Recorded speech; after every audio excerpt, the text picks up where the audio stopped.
Every company can be defined by an industry for the most part, but how is it that yours differentiates from the rest? It's not enough anymore to just tell your clientele that you're different. Somehow you have to prove it to them, but how?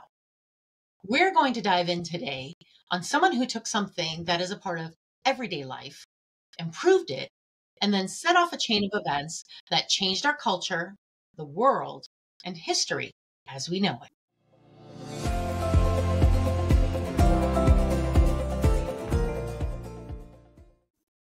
Welcome to our show, The Business Behind Small Business, and in every episode, we dive into one area of what you need to build a lasting business. We start our show by peeking behind the curtains of someone else's success and then drill down to how you can apply it to your own business. We are your hosts, Sevana Stone and Tiffany Ko. No one gets to a million without getting a little dirty. There's a lot of business behind small business, so let's get to it. The history of coffee goes back centuries. There are places in the world where coffee was not just a way of life, it was the core of their people's identity. There's one such culture that would even allow a divorce based on the grounds of poorly made coffee. Could you imagine? Could you imagine? I never want to see his face again. He made me an awful cup. It's a bad cup of espresso. Bad cup. Exactly. Yes, you could actually do this. And I can't remember if it was during the Mongolian Empire, the Ottoman Empire, but it was one of those. That's how ingrained a good cup of coffee was, and not just their culture, but in a lot of places all over the world. Our story today isn't about coffee itself, but how it is drunk every morning and sometimes in the afternoon, completely changing our economy, our generational mindset, and the way we approach business. So on every corner, for the most part, there's a coffee shop. There's also the big names like Dunkin' Donuts and Starbucks. Oh, yeah. And it feels like over the past 30 years, coffee has become a huge part of our way of life in the United States.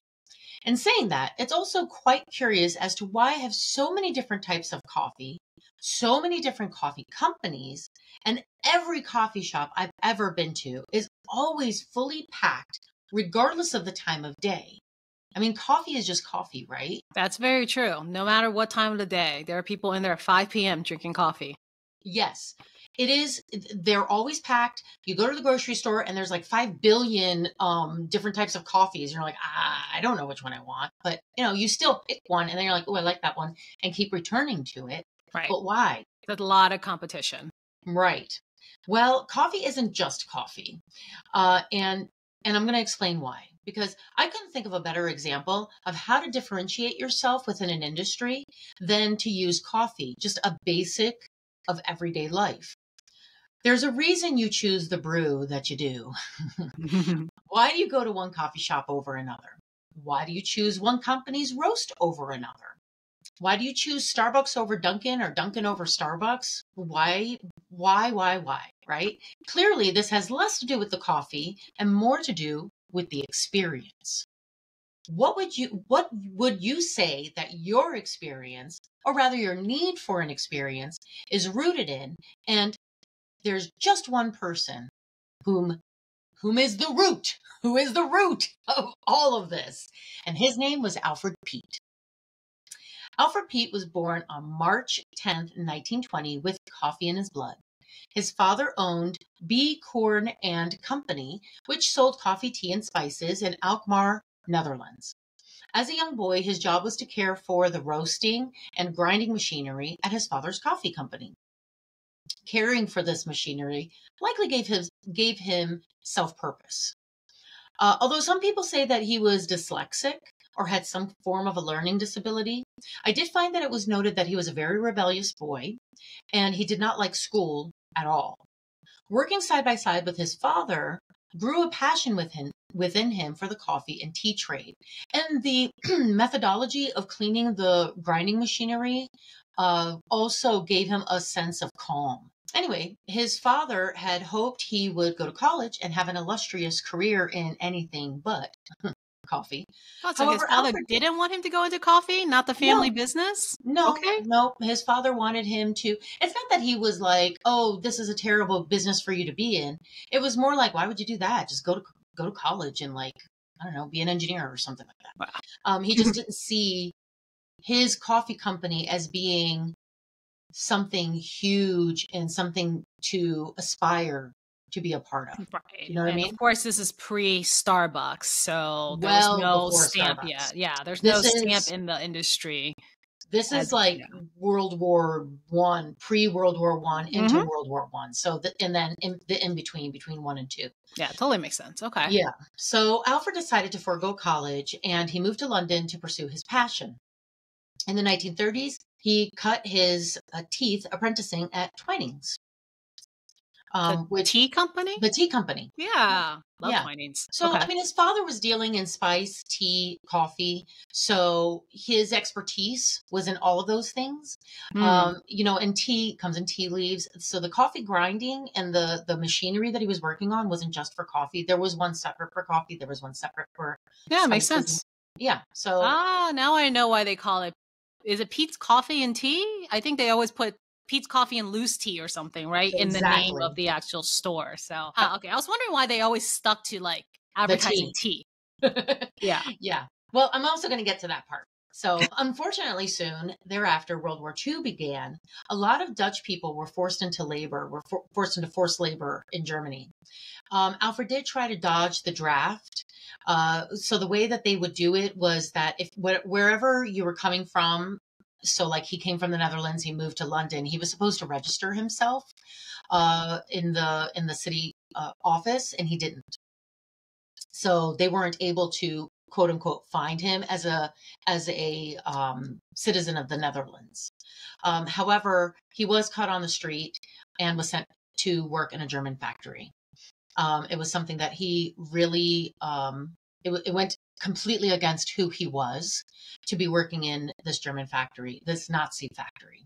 Mm. Pete was a hard worker and it was something completely a part of his fabric. And while there, he would hyper focus on making things and putting things together. So this kind of goes back to the whole learning disability. It's quite possible he had ADHD of some form or was neurodivergent in some way because, some people knew that there was something, but they obviously didn't have the testing mechanisms that they have now. Okay. But in any case, he really excelled. And it wasn't that he was excelling because he wanted to be an excellent worker. It was that he would get hyper focused and work really well. It was funny that I found this quote, but he worked so well, so much so that other workers would say to him, and I quote, "Please slow down. You are working for the enemy." There was a time in which the laborers were allowed a few weeks of leave. And so he went home to Alkmaar. And while he was there, he hid in the attic of his family's shed. And, when they came back to get him, the family was like, "I don't know where he is." And he remained there until the war was over. Wow. Yeah. So, like I said, it went completely against all of his core to be working for the Nazis, and he was not going to have any part of it anymore. So, after the war, Alfred went on to work for a few more companies. And before heading to the States, he worked in New Zealand. So, the last place he went to before the US was New Zealand. And although it was satisfying work, he did find the place to be a little bit boring. And so he decided that he was going to come to America. Now, if he had come to the U.S. after the World War, like most people did from Europe, he would have ended up in New York. Ellis Island was where everybody was just kind of funneling through. Um, but because he was coming from New Zealand, he landed in San Francisco. Alfred's time in the U.S. seemed to be a form of a case study for him.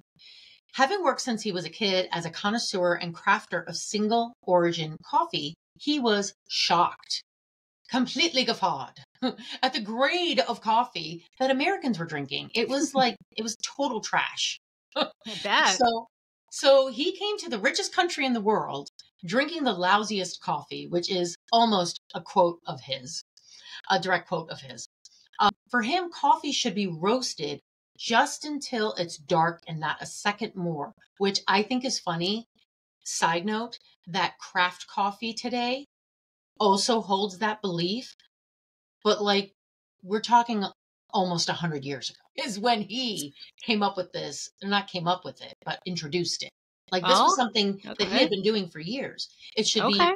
one form of roast, whereas unnamed, very inexpensive coffee companies, I don't want to throw anyone out there and get people mad at me, but I think you know who I'm talking about. Those that come in tin cans. They're usually bits and bobs of roasts. And honestly, it was probably around the 40s, 50s when coffee companies were like, well, if we burn them into a dark roast, and because there's no such thing as a dark roast, if you didn't know that.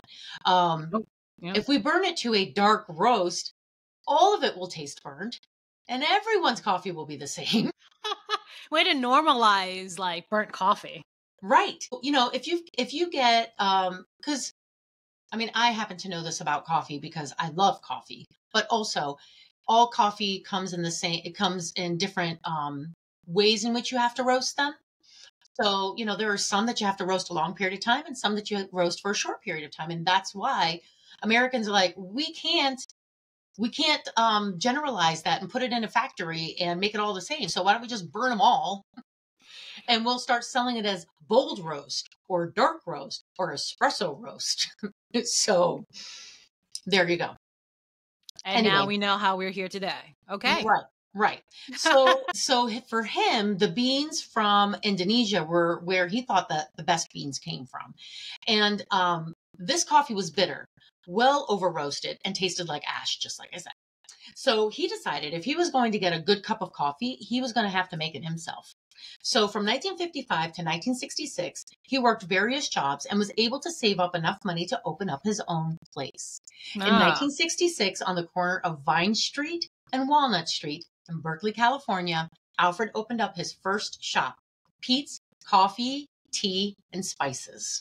wow. So it's California. I think a lot of people are, I think the myth is that it was Seattle, right? Because I think they get him confused with Starbucks. I'm going to get to that. So, in the San Francisco Bay Area, there was a large Italian American community, of which had a great appreciation for dark roast, which, of course, they do. I mean, this is something that they Yeah. brought over from Italy. And remember when I said about some beans you roast a lot and some you Mhm. don't? And in Italy, in the area in which they were getting their, or in the way in which they were getting their beans, Yeah. you did have to roast them a little bit longer and it was bold and it was really good. So you only drank it in the morning Hmm. and at night, not in between. Something I've heard, never been to Italy, but I've heard that if you ask for a cappuccino in the afternoon, people are like, what is wrong with you? If you You only must drink, be American. you must be an American. You only drink that in the morning. Yeah. So to them, their focus was on where Italians drink their espresso and everyone else was a commodity. So these coffee roasters were really only focused on the Italian American community. They didn't really care about anybody else. Um, he was not just a coffee man, but as a businessman, he knew he was going to have to bring something else to the table for these people to buy his coffee.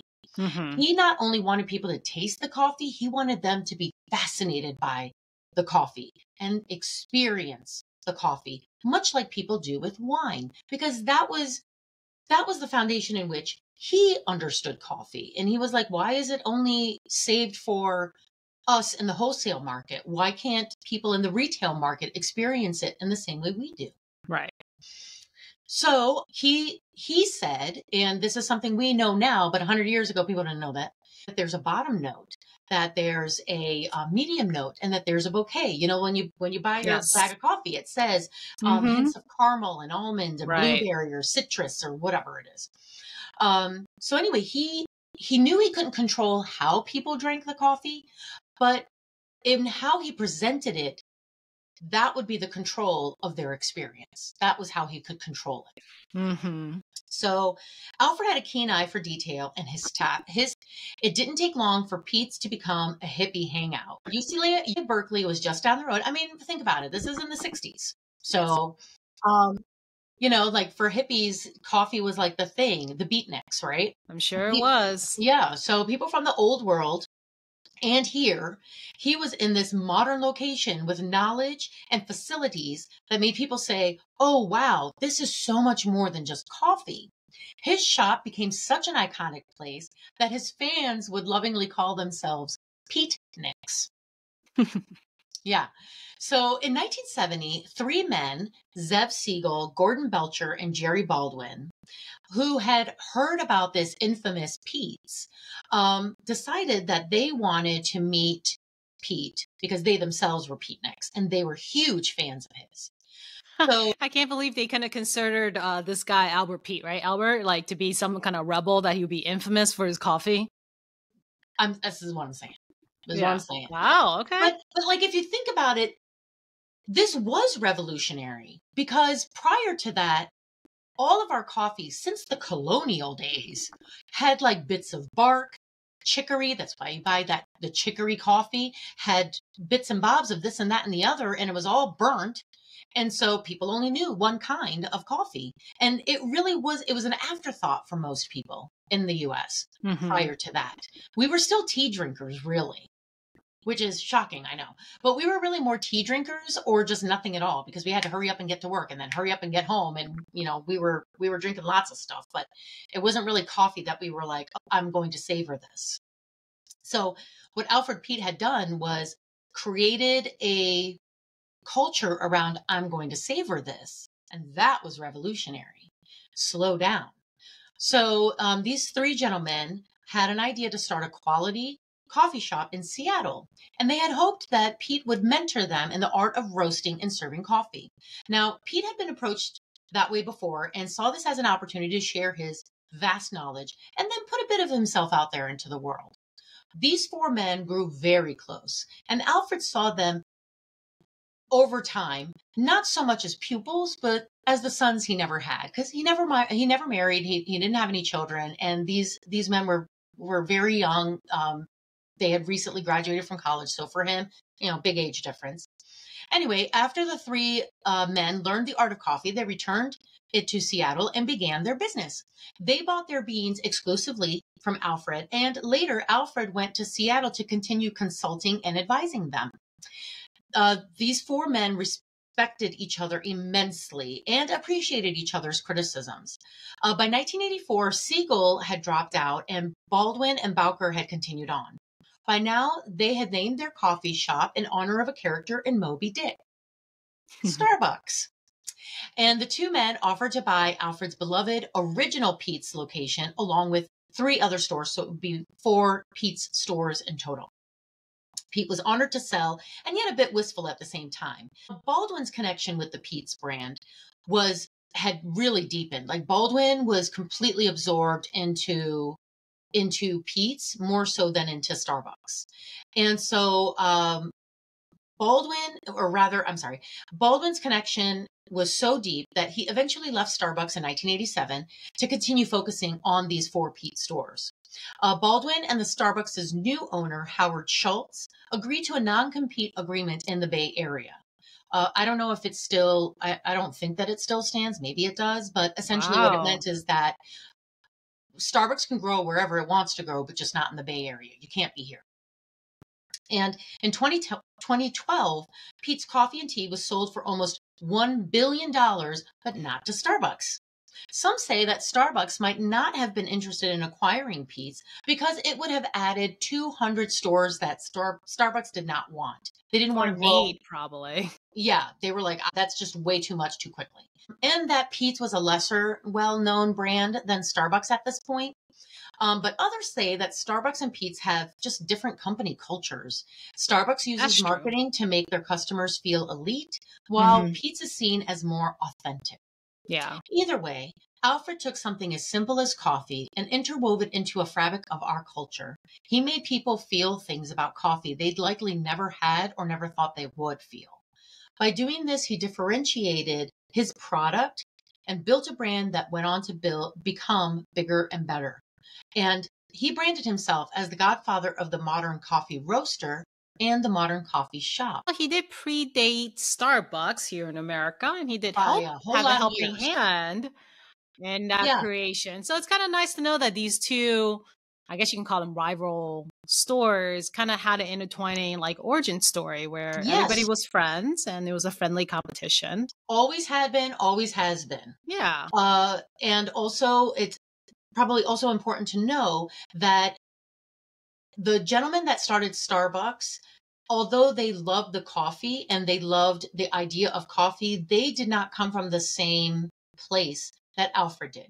Right. Alfred only wanted people to experience and find joy in coffee, whereas Starbucks wanted to become a billion-dollar brand. Right. Yeah. Yeah. And so, Different motivations. right. Right. And to this day, you can still feel it, right? And also, I do find it funny that, again, this had none of the original owners involved in this decision of Starbucks. It was the newest owner that made this decision to talk about full circle.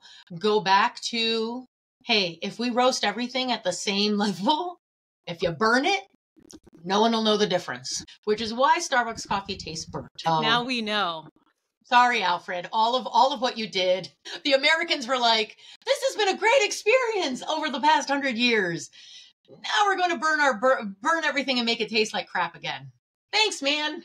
Coming full circle, right? But I mean, that was the one complaint you hear about all the time over these years. So it's kind of cool to know where it came from, because people always complain, well, it tastes like burnt coffee. I feel like it even tastes like burnt coffee. I'm not a huge coffee connoisseur by any means, but even I'm kind of like, it just tastes burnt all the time. Like, All the why do time. people like this? And I guess that's also why people like the coffee spin-offs, like the lattes and everything that has lots of sugar and cream and stuff in it to kind of, cover that burnt taste. But some people, I think it's a acquired taste, because some people really do enjoy that coffee taste, right? So to each their own. Well, it was also a marketing strategy. There's so much more that you can go into with this. And I will say that I was inspired with this story by watching The Food That Made America. It was an episode between Dunkin' Donuts and Starbucks. And unfortunately, it's a bit of a marketing strategy as well, that if you burn it enough, people are going to want to put milk and sugar and flavor and all this other stuff, which costs a whole lot less than the coffee. So you use less coffee. And now if a person had a really good cup of coffee and they had 8 ounces of it, maybe that would cost the retailer, wholesale, maybe $2. But if it's crappy and now they can only handle like 2 ounces, now it's only 50 cents. I didn't do the math, but this is all intentional. That's what you're saying. All intentional. It's all intentional, part of trying to differentiate themselves in the market, which is an odd way to go about it. But, the proof is in the pudding, because clearly Starbucks has expanded. Although this is a timely discussion, being the fact the latest, big breaking news is Starbucks owner has now, or CEO of Starbucks has just undergone a very dramatic change. Right. So, yes. Right. But, I'm really excited to hear what you have to say, because I think it's very interesting how Starbucks was like, we are going to pull back the cost of the customer experience and make the customer think they're getting an even more exclusive, better, expensive, richer experience, but it's going to cost us even less. That's genius.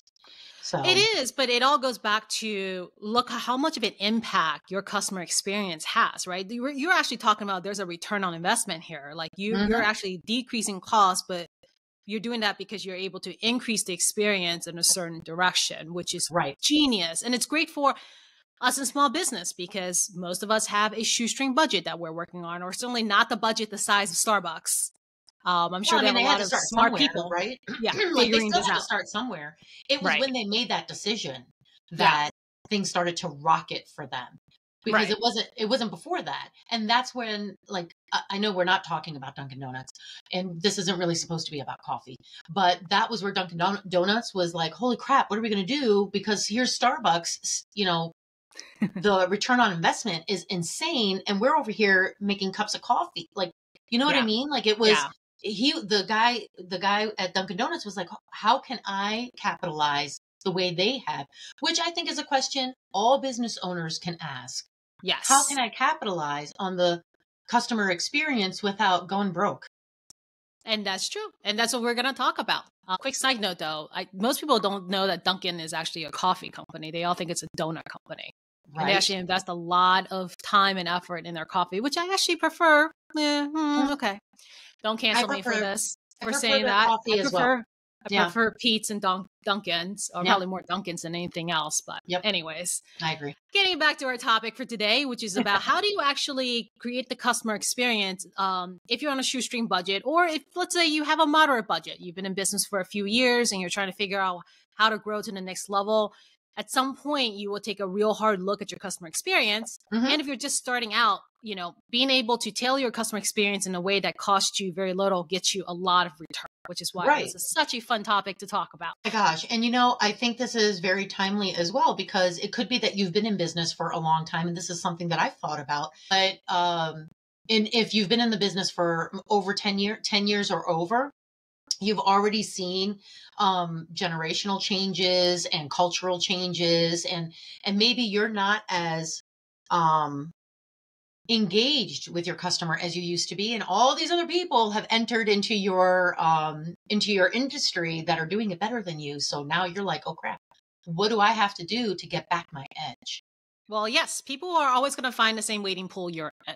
No matter how long you've been in there. And if anything, you almost want to keep on your toes, because the longer you've been in the industry, it's a little bit easier for you to feel a little bit more softer and laid back because you feel safe.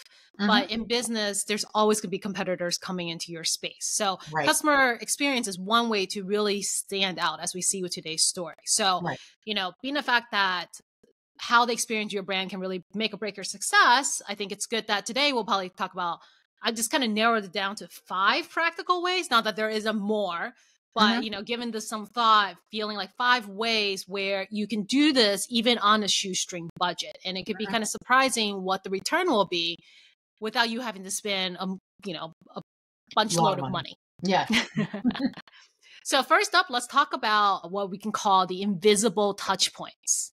So these are really what is seemingly minor interactions with customers that may have a huge effect, positive effect on your brand, that even though sometimes it feels like it goes unnoticed, but there's a perception that you're kind of building there. And it doesn't take a whole lot of money to do this. It just takes a little thoughtfulness to be able to kind of create those little touch points, like the way, for example, Zappos did. So we all know about Zappos and how they have this amazing customer service. I mean, books have been written on it. Oh yeah. So we're all very familiar. We've also talked about it in the past. Right, exactly. But they've been just kind of the epitome of what great customer service is. And something small and minute, like you would consider pretty minute, that they did was, they once upgraded a customer's late night order to overnight shipping for free. And this created such a delightful surprise for the customer that, this is what I mean by invisible touch points that can have such a lasting impression. It probably didn't cost them very much to do that, being the fact that I would assume they probably, paid in bulk for all overnight shipping anyways, right?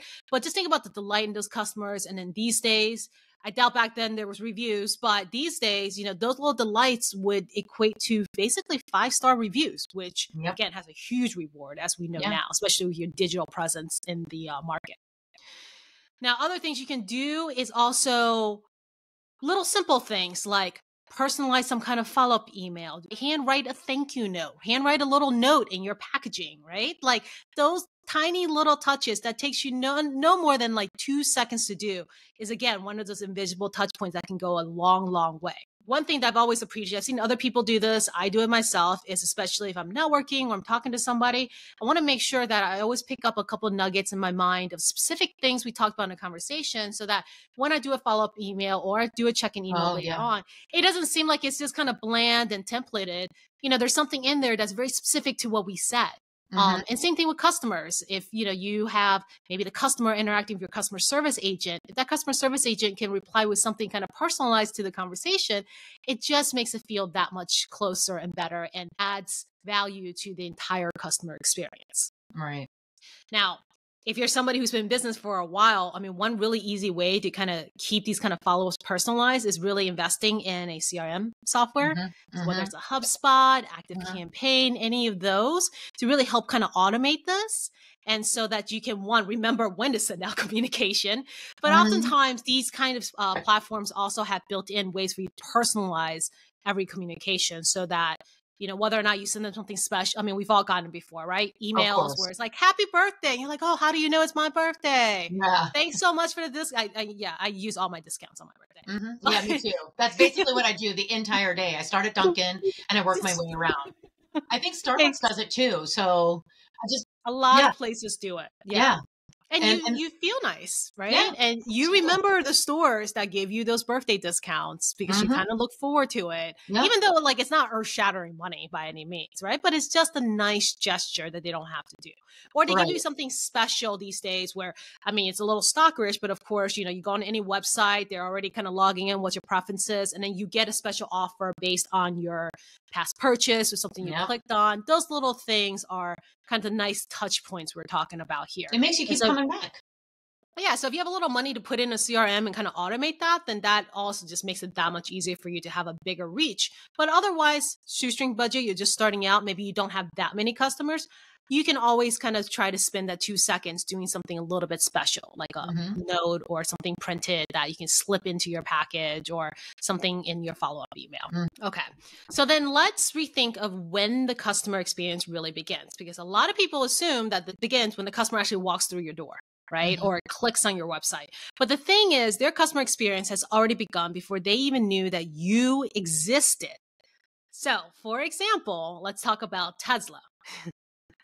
Now, we've all heard of Teslas. And the thing is, their customer experience starts way before anyone even buys a car, right? So they're already thinking, and I'm sure, Tesla's not the only one to do this. It's like Apple does the same thing, right? They're already carefully curating what their brand image is online and medias, right? Okay. Even where their product placement is, what they're creating ads for. We've all seen product placements, especially in, shows and movies and things like that. These are all companies who are thinking about, okay, what is the impression? What is the experience we want our potential customers to have, even before they even were thinking of us? Because there's a lot of people who don't think they'll ever buy a Tesla or even care to buy a Tesla. But if you ask them, what is your customer experience with Tesla? They probably already have one. Right. Unknowing to them, but they already do have one. So a lot of these kind of pre-engagement experiences really help shape how customers see you as a business. So think about kind of like ways to be able to kind of reach your customer and start shaping that brand even before they even feel like they need you or are even looking for you. LinkedIn's a great way to do this too, by the way. Yeah. LinkedIn social media posts, right? You don't even have to talk about exactly what your services are or what you're doing, but what you put out there and what you're saying is already shaping that brand for them and that idea of what your brand is. Now, the other thing you can do is that, you can also put some effort into encouraging your customers, especially the happy ones, to leave you reviews online, right? And for maybe you or your team to engage in any kind of groups or communities online to kind of share your experience. Like I said, you don't have to talk about what you're good at, but you can also do it in a form of being able to share what you know and help somebody solve a problem online. Now, if you have some money to spend, of course, content marketing is the way to go, right? You can do blogs, videos, podcasts, not that. Hey. Yeah, exactly. I can't say anything bad about podcasts, right? But the idea is you're positioning yourself as an expert in the field. And so in your particular field or in a field where, again, people may not be specifically looking for you, but you're already shaping their experience for them.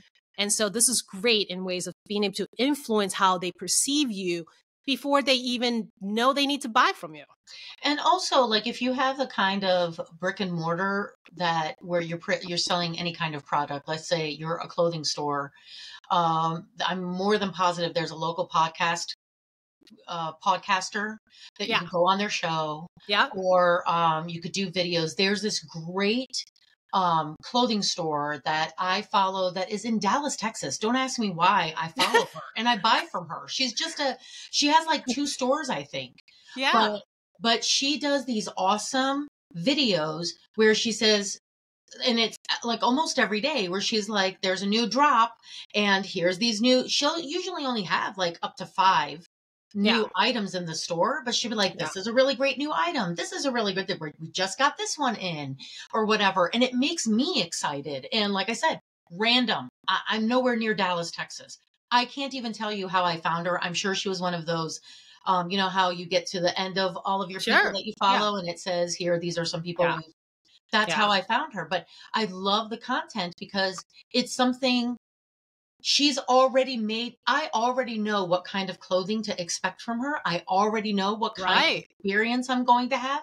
And I Yes. knew that before I was a client of hers. Exactly. Right. And that just, again, encourages you closer to hitting that buy button. Right. And I think like, okay, so we can speak to podcasts specifically because obviously we're on one. So we Right. know a couple things about this, even though when we first started, we had no clue. But, now how many episodes in, and we know a few things. But I will say that I think the misconception is, one, it is very low cost today due to all the software that's out there. Now, what you're not paying in cost, you're also paying in effort. So, we're not discounting that there's going to be time equals effort. But Mhm. if you're talking about hard budget money and you don't have enough, it's pretty low cost for you to start something like a video, a blog, or a podcast. Mhm. But the thing I will say is what people put into those are very intentional. It is Yeah. not, I'm picking up a mic and randomly speaking into it. I have a Right. camera, I'm just talking into the camera, or I'm just typing whatever thoughts that come to my mind on paper. Right. There is design and intention behind all of this.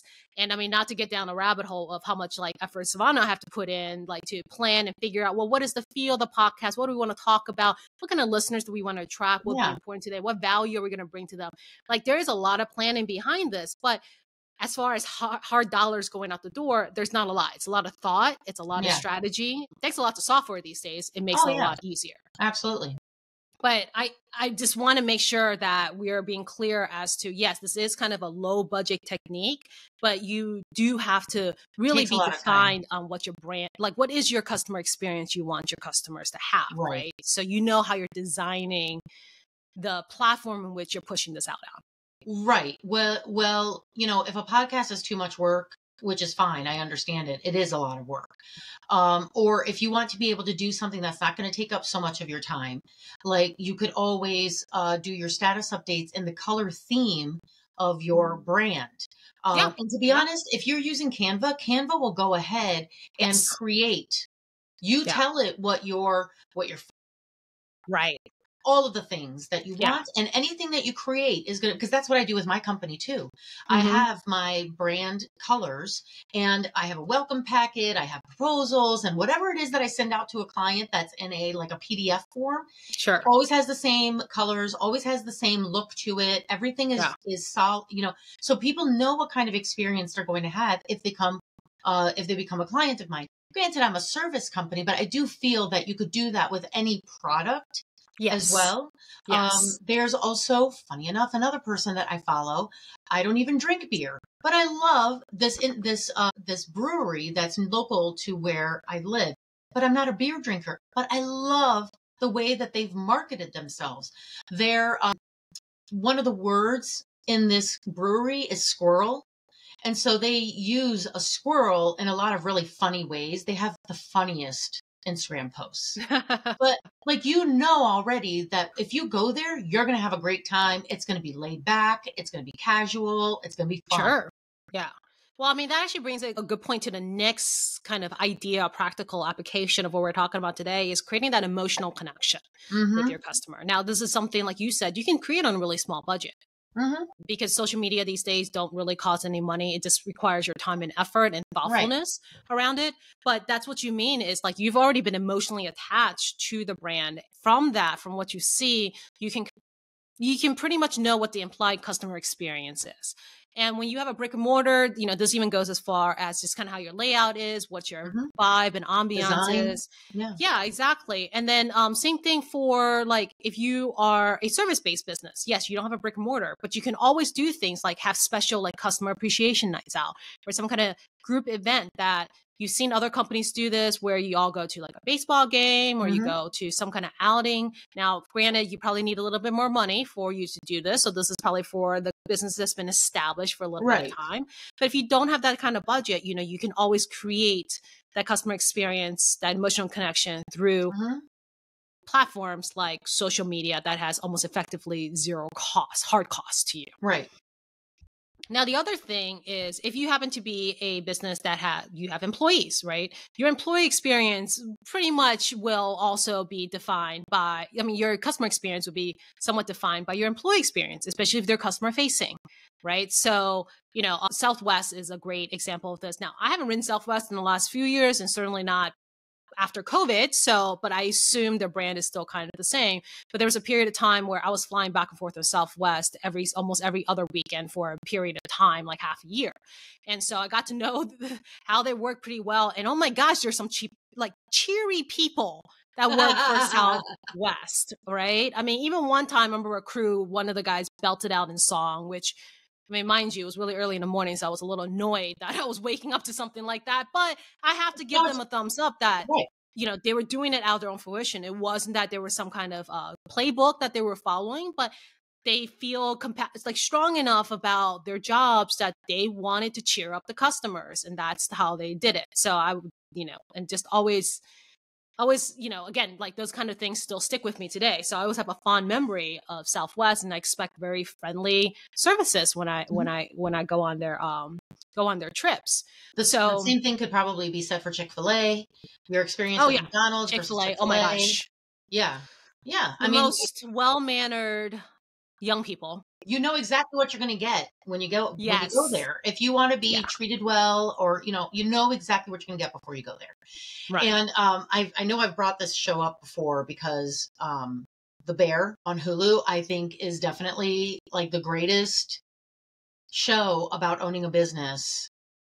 I mean, I don't know, maybe I read too much into it, but I watched an episode yesterday where it was a flashback to what The Bear was like when the main character's brother owned it.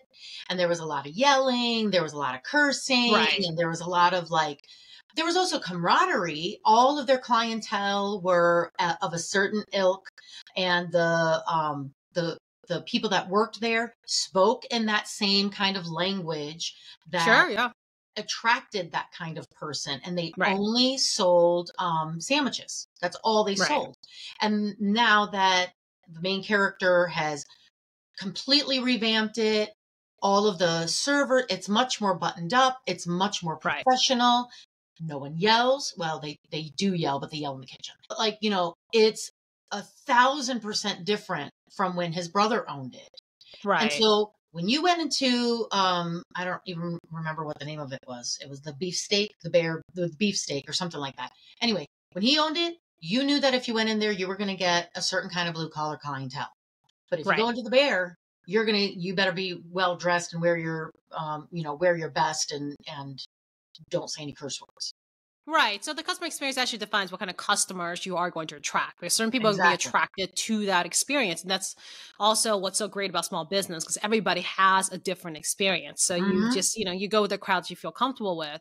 Right. All that is to say that, having a positive work environment tends to lead to more positive customer experience. Absolutely. And it doesn't cost hard dollars in the beginning for you to create that culture. But if you have a little bit of money because you've been stabilized for a while, certainly you can invest in training and development programs to help enhance your employees' skill set and their experience with your company, which in turn flows down to your customers' experience with them. Right. And so last but not least, we can't go anywhere without talking about reviews these days.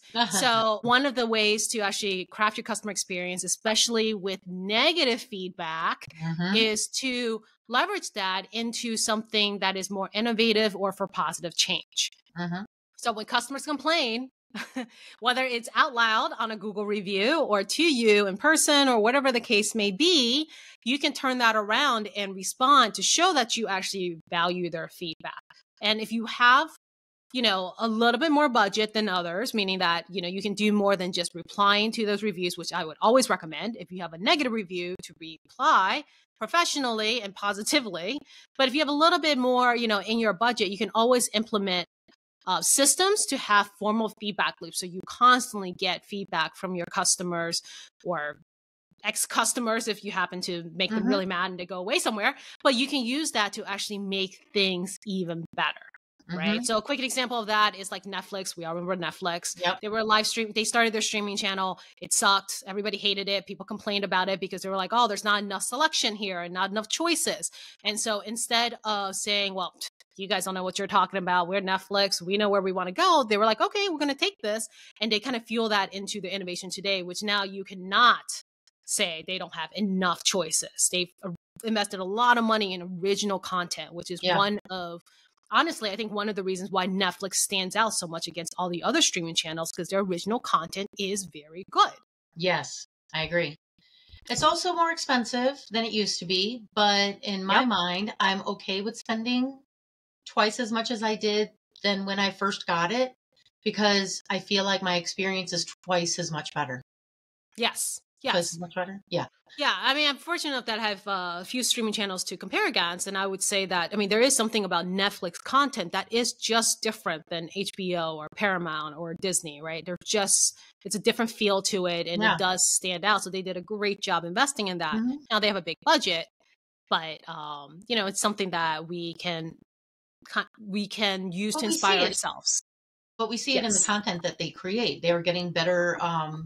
They're bringing better shows, bringing yeah, better movies. They're doing, so, exactly. and the same can be said for your own. Now, to bring it into like an everyday application, I would say, personally, I really like the way MailChimp has these funnels. So, templates for funnels, like sales funnels. Sure. And so if, let's say, for example, you lost a bunch of clients, and you're like, hang on a second, these people were clients of mine for a long time and now they're gone. Or these people used to come into my shop and I know they haven't moved. Why are they not coming to my shop anymore? You could utilize one of their templates and either send it out as an email or as an SMS and say, hey, we miss you. Where have you been? What happened to your experience? You could either add what do you call it? So you're Like, like soliciting feedback, you could, basically. yeah, Yeah, you could solicit feedback from yeah, them, or you can be like, hey, we don't know why you decided to ghost us, but here's, I don't yeah. know, a X% card on Sure. us. We would love to Come have back. you back. Yeah. Yep, yep. And that's also a good place to invest your money into if you have a little bit more on a Mhm. budget. And those kind of software platforms like MailChimp and others that's similar to Yep. that also have usually like an entry level subscription that Yeah. allows you maybe not a huge volume. But again, if you're a small business with a small budget, like you don't need a huge volume. You just need Right. the actual functionality of it. So something that's going to look forward to, solicit that feedback, be able Hmm. to capitalize on that, and again, elevate your customer experience. Right. Yeah. We have had quite the show so far, haven't we? I feel like there's still so much to be said. Yeah, However, yeah. And if you feel like we should say more, definitely give us a thumbs up and we'll say more next time. definitely. Speaking of sayings, there is a saying that goes, put your money where your mouth is.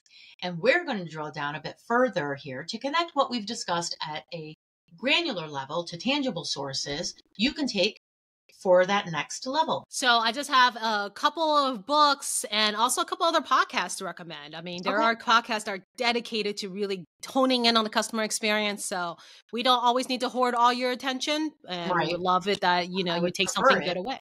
Yes. So, I mean, as far as books, there is Chip Heath and Dan Heath, which are somewhat well-known authors, and they wrote this book called The Power of Moments. And so this is basically what we were talking about, kind of that invisible touch point and those little moments you can create that has profound impact on your customers. And their book actually goes through how, as a business, you can create Hmm. these memorable customer experiences that really stand out for yourself. The other one I thought I love the title of is Hug Your Haters by Jay Bear. So this basically explores how business can use customer complaints as opportunities to actually That's awesome. strengthen your customer relationship and actually improve the overall customer experience. So I love Hmm. turning that negative into a positive. And then Okay. two quick podcasts. One is it's called the Customer Experience Podcast. So I'll give you three guesses what that podcast is about, right? Hmm. So it's all about customer experience, and they, interview like experts and give practical advice on how to improve your customer interactions. Hmm. And then the other one is called the Experience This podcast. So this is a bit more fun. It shares a lot of like real life stories and like customer experiences. And of course, just like us, actionable takeaways that you can, take and put to use in your business and get a little bit closer to that growth or that success you're looking for. So I love it. Cool. All right. Well, I have a little bit of this, that, and the other as well to offer up. And I'm going to start with a movie called Caffeinated. This is a movie that came out in 2015, and it tells the story of coffee through the perspectives of people who have dedicated their lives to it, and it includes Alfred Peet. So the movie goes on to show you at every step of the process, the hands that plant the seed, that roast the beans, the crafted drink, and that makes every cup of coffee a story worth telling. Really cool.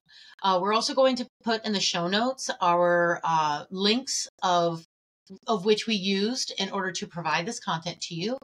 Mm-hmm. Also, there are 3 that I am including that go a little bit further into what we're talking about how to measure and how to strategize the customer experience. One is from Zendesk, and there are 2 from HBR. Next, there's also a YouTube video called Best Practices for Developing a Customer Experience Strategy by People Metrics Live. I'm including this because there's a worksheet provided in their show notes that I think is really valuable. So the video, I want to say, is like less than 40 minutes or just less than. But if you're more of a book person, consider reading Measuring Customer Experience: How to Develop and Execute the Most Profitable Customer Experience Strategies by Philip Klaus, or Customer Experience Excellence: The 6 Pillars of Growth by Tim Knight and David Conway. Lastly, these are my recommended strategies for defining and then creating a customer experience. So one, there's the omni-channel experience. This is a marketing, sales, and customer service strategy that levels out kind of the playing field. So this could be web, mobile, social apps, brick and mortar stores.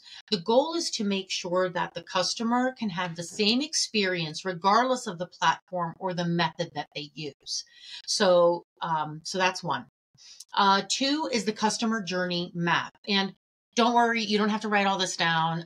We'll put this into our show notes as well. Anyway, so there's the customer journey map.